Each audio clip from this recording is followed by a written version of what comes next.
श्री स्वामी समर्थ. भक्त हो, आपण सर्वजण आपल्या आयुष्यात सुखाने जगण्याचा प्रयत्न करतो. पण म्हणतात ना, जसा जसा माणूस प्रगती करतो तसे तसे त्याचे शत्रूही वाढतात. कधीकधी हे शत्रू उघडपणे समोर येत नसतात, तर कधी नजर किंवा मत्सर या रूपाने आपल्या जवळचे लोक आपल्या प्रगतीत अडथळे करतात. जेव्हा एखादी व्यक्ती विनाकारण आपल्या मागे लागते, आपल्या कामात खोडा घालते किंवा आपल्या कुटुंबाबद्दल अफवा पसरवते, तेव्हा आपल्याला राग येणे स्वाभाविक आहे. आपल्याला वाटतं की याचा काटा कसा काढावा, पण काटा काढणे म्हणजे शारीरिक इजा करणे नव्हे, तर त्या व्यक्तीची नकारात्मकता शक्ती नष्ट करणे आणि तिला तुमच्या वाटेतून दूर करणे. आजच्या या विशेष व्हिडिओमध्ये मी तुम्हाला अशा काही आध्यात्मिक पद्धती सांगणार आहे, ज्याने तुमच्या शत्रूची बुद्धी पालटेल आणि तो तुम्हाला त्रास देणे कायमचे सोडून देईल. हा उपाय कोणता आहे? स्वामी समर्थांचे विचार काय आहेत? हे जाणून घेण्यासाठी हा व्हिडिओ शेवटपर्यंत पहा. तर आपण जाणून घेऊया शत्रू म्हणजे नेमके कोण. उपाय करण्यापूर्वी आपण शत्रूला समजून घेतले पाहिजे. अध्यात्म सांगते की शत्रू 2 प्रकारचे असतात. जे लोक उघडपणे तुमचा द्वेष करतात, कोर्ट कचेरी करतात किंवा कामात अडथळे आणतात. दुसरे आंतरिक शत्रू म्हणजे काम, क्रोध, लोभ, मोह, मद आणि मत्सर हे तुमच्या आत असतात. स्वामी समर्थ नेहमी म्हणायचे, आधी स्वतःवर विजय मिळवा, जग आपोआप तुमच्या पायाशी येईल. जर तुमच्या मनात भीती असेल तर शत्रू अधिक शक्तिशाली होतो, पण जर तुमच्या पाठीशी स्वामींचे नामस्मरण असेल तर जगातील कोणतीही शक्ती तुमचे कसेही वाकडे करू शकणार नाही.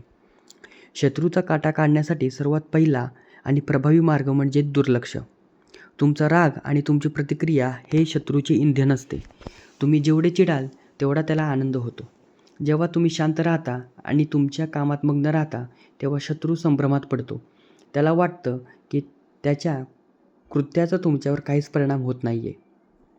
हे त्याचे सर्वात मोठे अपयश असते. अक्कलकोटमध्ये अनेक लोकांनी स्वामींना त्रास दिला, पण स्वामींनी कधीही त्यांच्यावर उलटवार केला नाही.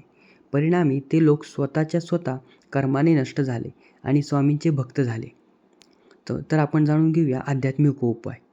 जर तुम्हाला शत्रूची भीती वाटत असेल तर हनुमानजीसारखा दुसरा रक्षक नाही. दररोज सकाळी किंवा संध्याकाळी 5 वेळेला हनुमान चालीसा किंवा भीमरूपी स्तोत्र वाचावे. मनामध्ये संकल्प करा की माझ्या मार्गातील सर्व अडथळे दूर व्हावेत. जर शत्रूचा त्रास खूप जास्त असेल तर शनिवारी हनुमानजीच्या पायाचे शेंदूर एका काळ्या धाग्याला लावून तो आपल्या उजव्या हाताला किंवा गळ्यात बांधावा.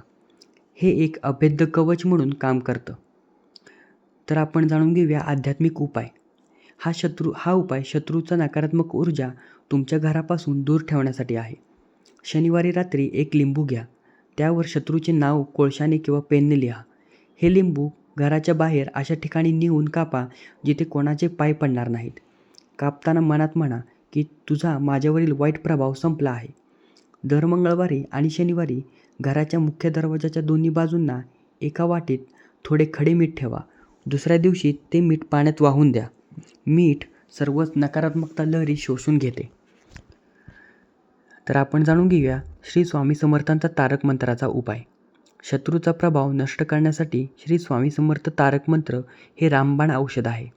जेव्हा तुम्हाला शत्रूचा खूप त्रास वाटेल तेव्हा शांतपणे बसा, डोळे मिटा आणि स्वामींचे स्मरण करत 21 वेळा तारक मंत्राचा जाप करा. या मंत्रातील अशक्य ही शक्य करतील स्वामी ही ओळ तुमच्यासाठी शरीरात प्रचंड ऊर्जा निर्माण करते. यामुळे तुमचे शत्रू आपोआप तुमच्या मार्गातून बाजूला होतात. स्वामी त्यांची बुद्धी फिरवतात आणि ते तुमच्या वाटेला जाणे बंद करतात. स्वामी समर्थांच्या दरबारात एक कथा प्रसिद्ध आहे. स्वामींनी कधीच कोणाला शिक्षा केली नाही तर त्यांची बुद्धी पलटली. हे ऐकायला कठीण वाटेल, पण रोज सकाळी उठल्यावर तुमच्या शत्रूसाठी प्रार्थना करा की स्वामी त्याला चांगली बुद्धी द्या. जेव्हा तुमची सकारात्मकता ऊर्जा त्या व्यक्तीपर्यंत पोचते तेव्हा त्याच्या मनातील तुमच्याबद्दलचा द्वेष कमी होऊ लागतो. हा खऱ्या अर्थाने शत्रूचा काटा काढणे होय. शत्रू संपत नाही तर त्यातील शत्रुत्व संपवते. भक्त हो, लक्षात ठेवा, तुमचे रक्षण करणारे स्वामी समर्थ आहेत. जोपर्यंत तुमची श्रद्धा अढळ आहे तोपर्यंत कोणताही काटा तुम्हाला टोचणार नाही. शत्रूच्या विचारात वेळ घालवण्यापेक्षा स्वामींच्या सेवेत वेळ घालवा. तुमची प्रगती पाहून शत्रू स्वतःच लाजेल. तुम्हाला आजचा हा विषय कसा वाटला? तुमच्या आयुष्यातही कोण त्रास देणारी व्यक्ती आहे का? कमेंटमध्ये श्री स्वामी समर्थ नक्की लिहा. हा व्हिडिओ तुमच्या लोकांना शेअर करा जे संकटात आहेत. चॅनलला सबस्क्राईब करायला विसरू नका. अशक्यही शक्य करतील स्वामी. पुन्हा भेटूया अशाच एका मार्गदर्शक व्हिडिओसह. धन्यवाद. श्री स्वामी समर्थ.